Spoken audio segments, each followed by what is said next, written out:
एक बार पुनः आपका मेरे YouTube चैनल में बहुत बहुत स्वागत है, हार्दिक अभिनंदन है। आज मैं एक बहुत ही महत्वपूर्ण जानकारी जो MSME सेक्टर से रिलेटेड है, स्मॉल बिजनेसेस से रिलेटेड है और स्मॉल रिटेलर्स से रिलेटेड है, वह जानकारी मैं आप सबके साथ शेयर करना चाहता हूँ। ये हम सबको ज्ञात ही है कि सरकार ने अभी हाल ही में 3 लाख करोड़ रुपए का राहत पैकेज MSME सेक्टर के लिए डिक्लेयर किया है। यहाँ पर यह स्पष्ट कर देना बहुत आवश्यक है कि यह पैकेज अकेले MSME सेक्टर के लिए नहीं है। इसमें स्मॉल बिजनेसेस और स्मॉल रिटेलर्स भी शामिल हैं। अतः इस राहत पैकेज के अंतर्गत जो योजना तैयार की गई है उसमें MSME sector, small businesses and small retailers सभी शामिल हैं। ये 3 लाख करोड़ का फंड एक सीमित फंड है और इसका वितरण बैंकों के माध्यम से किया जाना है, अर्थात 3 लाख करोड़ के ऋण बैंकों के माध्यम से इन सेक्टर्स को वितरित किए जाने हैं और यह कार्य 31 अक्टूबर 2020 तक पूरा किया जाना है। यदि किसी कारण से ये फंड उससे पहले ही समाप्त हो जाता है तो ये स्कीम पहले भी बंद की जा सकती है। इस स्कीम के अंतर्गत बहुत से तमाम MSME यूनिट्स को और स्मॉल बिजनेसेस को और स्मॉल रिटेलर्स को बैंकों के माध्यम से ऋण दिए जाने के लिए जो आवश्यक दिशा निर्देश, उनकी गाइडलाइंस जो सरकार ने तय करनी थी वो तय कर दी हैं और जो इस प्रकार हैं। ये राहत पैकेज की पूर्ण राशि 3 लाख करोड़ है। इसका वितरण 31 अक्टूबर 2020 तक किया जाना है।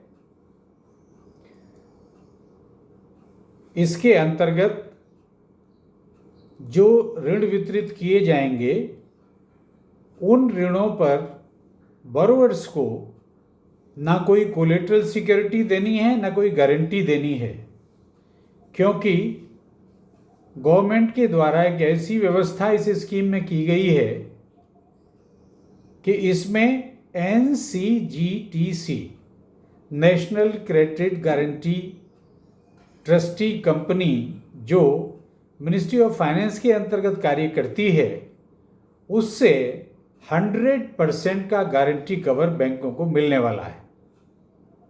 तो इसमें कोलेटरल या किसी थर्ड पार्टी गारंटी की आवश्यकता बिल्कुल नहीं है और चूंकि 100% गारंटी कवर है इसलिए बैंकों के लिए इन ऋणों पर जो रिस्क वेट होगा वो भी 0% होगा और उन्हें कोई एडिशनल रेगुलेटरी कैपिटल की भी आवश्यकता नहीं होगी। इस स्कीम के अंतर्गत बैंकों के लिए जो ब्याज निर्धारित किया गया है वह 9.25% पर एनम है और जो NBFCs के लिए ब्याज निर्धारित किया गया है वह 14% है, जो वर्तमान दरों से काफ़ी कम है। ये राहत पैकेज की एक रूपरेखा है। अब इसके अंतर्गत रजिस्टर्ड, नॉन रजिस्टर्ड दोनों प्रकार की MSME इकाइयों को लाभ मिलने वाला है। इसकी जो और शर्तें सरकार ने निर्धारित की हैं उसमें से मुख्यतः ये 3 हैं, जिसमें पहली शर्त है 29 फरवरी 2020 को अगर आपने किसी भी बैंक से कोई भी ऋण लिया हुआ है तो उन ऋणों की आउटस्टैंडिंग यानी बकाया राशि उस तारीख को 25 करोड़ रुपए से अधिक नहीं होनी चाहिए और आपका एनुअल टर्नओवर 100 करोड़ रुपए से अधिक नहीं होना चाहिए। तीसरी शर्त यह है कि आपका खाता उस तारीख में या तो नियमित हो या ऐसे में 0 कैटेगरी में आता हो अथवा ऐसे में 1 कैटेगरी में आता हो, तो इस स्कीम के अंतर्गत आपको इस पैकेज का लाभ मिल सकता है, अन्यथा नहीं। इसका अभिप्राय ये है कि जो अकाउंट 29 फरवरी 2020 को ऐसे में 2 कैटेगरी में होंगे या एनपीए होंगे तो उनको इस योजना का लाभ नहीं मिलने वाला है। यानी आपके खाते में उस तारीख को अनियमितता, जिसे हम इरेगुलरिटी कहते हैं बैंक की भाषा में, वो 60 दिन से अधिक की नहीं होनी चाहिए। इसको दूसरे शब्दों में आपका ओवरड्यू भी कहा जा सकता है कि आपके खाते में कोई overdue, past overdue more than 60 days का नहीं होना चाहिए, तो आपको इसका पूरा लाभ मिलेगा।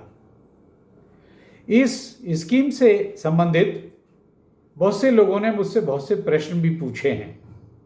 उनमें से एक प्रश्न मुझे बहुत अच्छा लगा है जो मैं आपके साथ शेयर कर रहा हूं।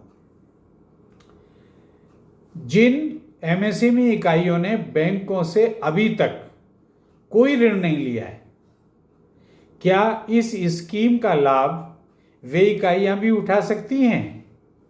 मेरी राय में, चूंकि ये इकाइयां जिन्होंने अभी तक बैंकों से कोई ऋण नहीं लिया है, वो पहली शर्त और तीसरी शर्त पूरा करने में असमर्थ हैं, अतः उन्हें इस स्कीम के अंतर्गत लाभ नहीं मिल सकता है।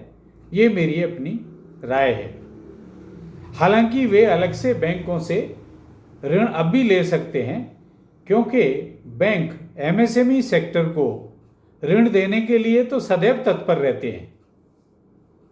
और जब से रिजर्व बैंक ने सीआरआर मेंटेनेंस के लिए एनडीटीएल में से एमएसएमई सेक्टर का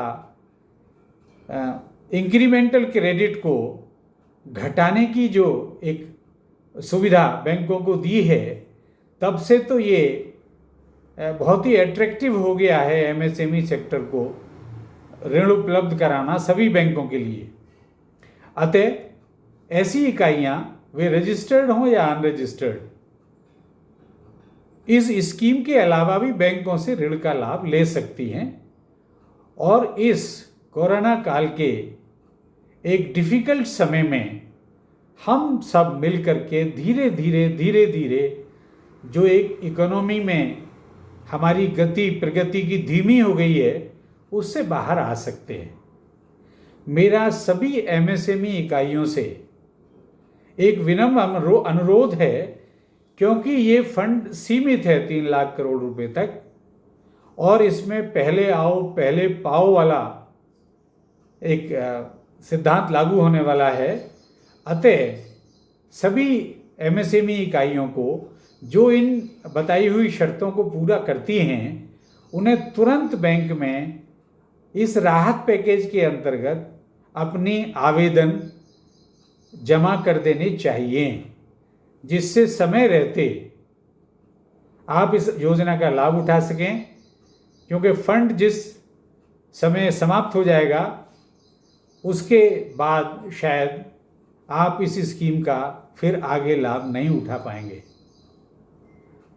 मैं समझता हूँ ये जानकारी हमारे बैंकर साथियों के लिए, एमएसएमई यूनिट्स के लिए, स्मॉल बिजनेस हाउसेस के लिए, स्मॉल रिटेलर्स के लिए बहुत ही उपयोगी सिद्ध होगी और आप निश्चय ही इसे अपने दूसरे मित्रों के साथ शेयर करना चाहेंगे।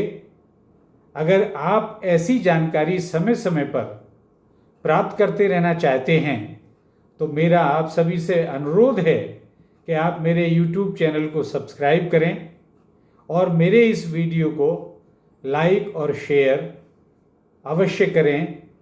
आपका धन्यवाद, बहुत बहुत धन्यवाद।